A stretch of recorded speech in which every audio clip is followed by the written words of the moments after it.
just a natural extension of our family here. They have good motivation, and so that motivates me too. We just like the atmosphere here at Samford. It's good for all the students, seem like. I'm just impressed at the trajectory that Samford's been on, and it's going to be really exciting to watch what it does in the next decade.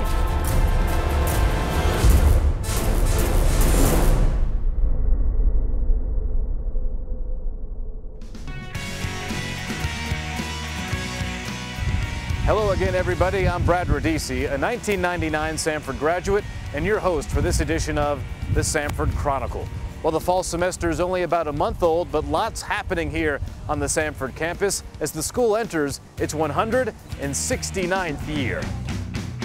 Just a few days ago, the campus was overflowing for the annual Family Weekend festivities.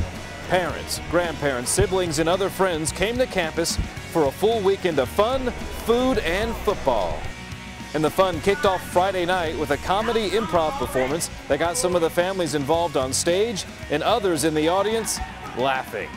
How have you been? I haven't seen you in forever. Oh, I'm Carol. I've been Swimming in the ocean. I've been swimming in the ocean for years. I've swam every channel, including the English one. You know what that does to your skin. It breaks it down and decomposes. It breaks your skin down and it decomposes. Yeah, I know. I feel like a leper. On Saturday, guests enjoyed open houses, an academic fair with Samford faculty, tailgates, and late-night movies. The extra-large hot dogs at Saturday's tailgate proved to be pretty popular. That was a humongous hot dog. Wow. It's the biggest hot dog I've ever seen. The hot dogs were great. Enormous. Wow. The Samford soccer and football teams hosted Southern Conference opponents during the weekend, including the #1 team in the nation, Appalachian State, Saturday afternoon in Samford Stadium. We just like the atmosphere here at Samford. It's good for all the students, seem like, and everybody's so friendly here and so easy to talk to. So we're happy here. I was a nervous mom, and now I just feel he's great. He's in the right place. Samford does such an awesome job. All the activities they plan. This tailgate has been great. I can assure you we will not miss one family weekend. I love having him here, and I love that having Andrew here gives them another reason to come more often. And that family weekend is different when it's all of us here together instead of just my parents coming through for me. I love having the kids in the same place. You know, that's been a real special thing. So that Andrew can connect with some of the people that Sarah already knows, and Andrew is connecting with a great group of freshman guys, and just makes them lifelong friends here.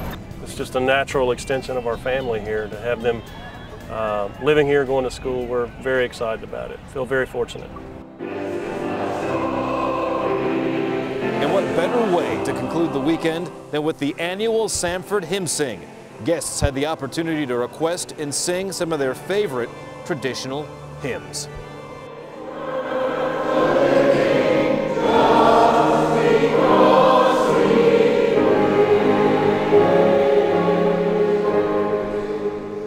And those hymns aren't the only music you're hearing on Samford's campus.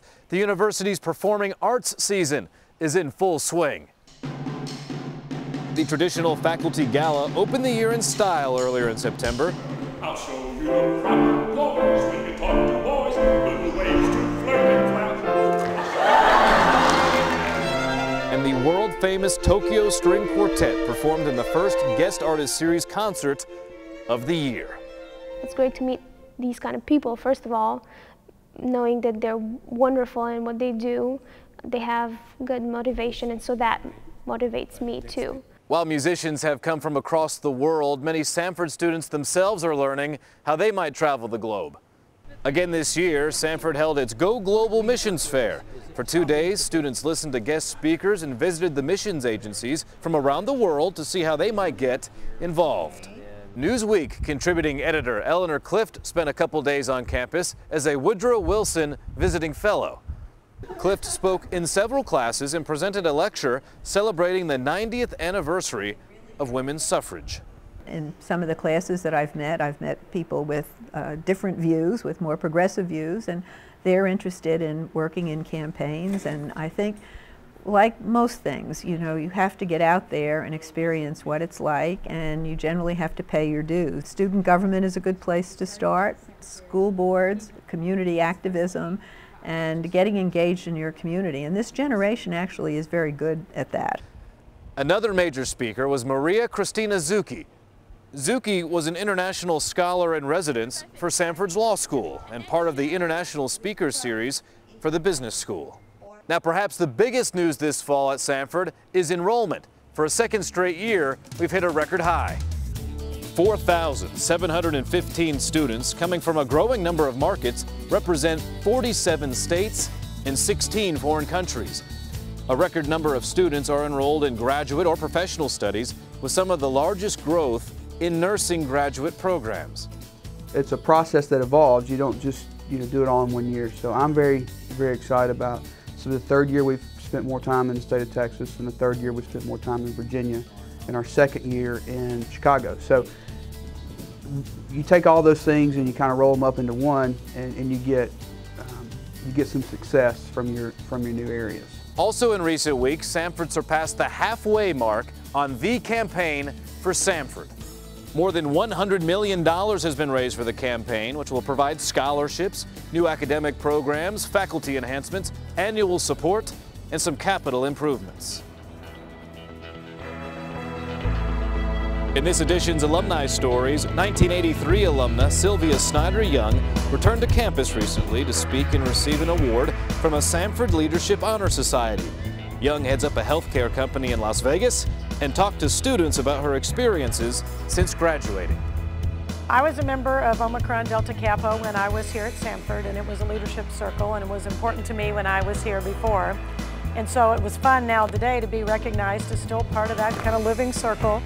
It's so exciting to be in a service industry where you help people when they're most vulnerable, whether it's the patient that's got to have open heart surgery or the mother of a child who's just gotten a leukemia diagnosis. And the fact that we make people well, it is so rewarding to see people's bodies and hearts being healed in our organization.